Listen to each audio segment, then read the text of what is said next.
একটা করে লোক বল তুলছেন প্রধানমন্ত্রীর দিকে ইচ্ছা করে যাতে প্রধানমন্ত্রী সপাটে হাঁকাতে পারে, সেই মমতা ব্যানার্জি লাভ হচ্ছে না বিজেপির বুঝে শর্ট পিচ বল দিলেন যাতে মোদীজি আবার বাউন্ডারি মারতে পারে। সন্ন্যাসীদের সম্পর্কে নানা কটু কথা বলে আমি ধিক্কার জানাই। এই কটু কথা বাংলার মানুষ, ভারতবর্ষের মানুষ কেউ ভালোভাবে নেয় না। তাতেও ঠিক মতো হয়নি বলে আবার একটা ফুল টাচ দিলেন যাতে প্রধানমন্ত্রী ওভার বাউন্ডারি মারতে পারে। প্রধানমন্ত্রী আর মুখ্যমন্ত্রীর মধ্যে এই বাইনারির খেলা। রাজনীতি মানে সন্দেশখালী তার ভিডিও কাউন্টার ভিডিও না। রাজনীতি মানে রাজভবন আর নবান্ন কলুষিত করা, পাল্টা কলুষিত করা না। রাজনীতি মানে প্রধানমন্ত্রীর চোখ রাঙানো না, মুখ্যমন্ত্রীর চোখ রাঙানো না। রাজনীতি মানে রুটি রুজির লড়াই, মানুষের রুচির লড়াই, মানুষের। এই মুহূর্তে গত 10 বছর আগে ওষুধের যা দাম ছিল সবাই ভুক্ত হচ্ছে। ওষুধের দাম বেড়েছে এই বছরের মধ্যে 2.7 গুণ, প্রায় 3 গুণ বেড়েছে ওষুধের দাম।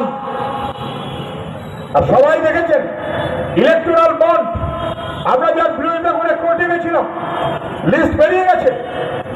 মোদীজির বিজেপি সবচাইতে বেশি টাকা মেরেছে ওষুধ কোম্পানিগুলোর কাছ থেকে, আর ওষুধ কোম্পানির কাছ থেকে টাকা মেরা বিজেপি প্রকারান্তরে ওষুধের দাম বাড়িয়ে দিয়ে আমাদের মানুষকে নানান বিপদের মধ্যে ফেলেছেন। এ নিয়ে সন্দেহের কোনো কারণ থাকতে পারে না। রুখে দেব, লড়াইটা রুখে দেব, এত সহজে পার পেতে দেবো না। ওখানে ওষুধের দাম আর এখানে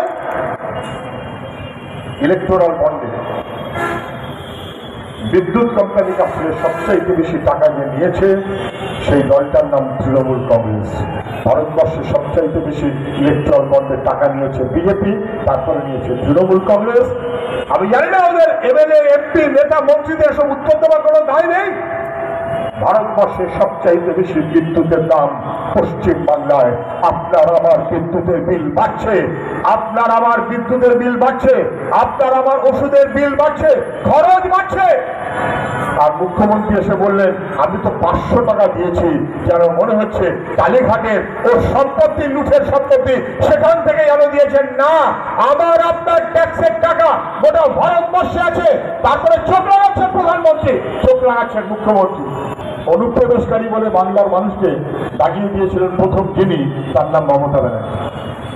2003 সালে অটল বিহারী বাজপেয়ী প্রধানমন্ত্রী আর মমতা ব্যানার্জি সরকারের মন্ত্রী তখন চালু করেছিলেন অনুপ্রবেশকারী এনআরসি।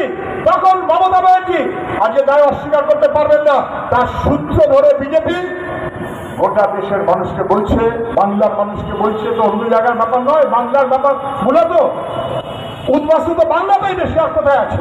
বলছেন না, হবে না, দরখাস্ত করো, দরখাস্ত করে বলো আমি নাগরিক হতে চাই। আমি করজোড়ে মিনতি করছি, বাগুইয়াটির মানুষ কেউ আমার চাইতে কম বোঝেন না। আমি দরখাস্ত করব, আমি নাগরিক হতে চাই। তার মানে আমি এতদিন ধরে নাগরিক ছিলাম না, আমাকে বেনাগরিক করার চক্রান্ত। আসামে 19 লক্ষ মানুষকে ওরা বেনাগরিক করেছে, এ কখনো আমরা মেনে নিতে পারি না। থাকতো জ্যোতি বোস, থাকতো বুদ্ধদেব ভট্টাচার্য, কোন নরেন্দ্র মোদী, কোন অমিত শাহ বাবার ক্ষমতা হতো না।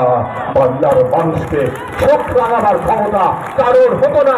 নেহাত মমতা ব্যানার্জির রাজত্ব তাই পা পেয়ে আছে, রুখে দেব। আর মুখ্যমন্ত্রী চোখ লাগাচ্ছেন, এই চোখ। আমরা তো দাবি করেছিলাম, আমি সুধীর চক্রবর্তী চিঠি দিয়েছিলাম 2000 টাকা করতে হবে, যখন লক্ষ্মী ভান্ডার চালু হয়নি তার আগে। কেন? গরিব মানুষকে একটু এগিয়ে দিতে হবে, তুলতে হবে, আর্থিক ক্ষমতা বাড়াতে হবে। উনি করলেন না। আর এখন বলছেন যদি তৃণমূল ভোট না পায় তাহলে কোথাও কোথাও রাজ্যে আমি শুনছি বাড়িতে দিকে ফুসফুস করছে, শোন তৃণমূল টাকা না পেলে না লিস্টে তোর নাম কেটে যাবে। আমি বলছি নবান্ন ভেঙে দিয়ে ওই লিস্ট বাতিল করে দেবো। কারোর হিম্মত থাকে কেড়ে নেবে, তখন বোঝা যাবে কারুর বাপের সম্পত্তি না। আর যা চলছে বদলাতে হবে,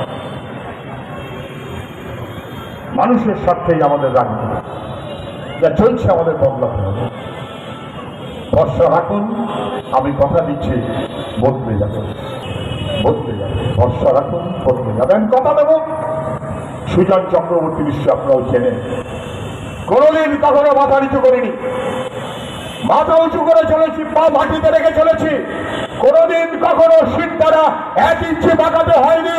কোনোদিন কখনো সব চেষ্টা করেও তৃণমূল বিজেপি করে একটা পানির দাগ কোথাও কখনো লাগাতে পারেনি। কথা দিচ্ছি সেইভাবে হবে, চিরকাল চলতে পারবো। আপনাদের সবার সাহায্য নিয়ে আশীর্বাদ করুন।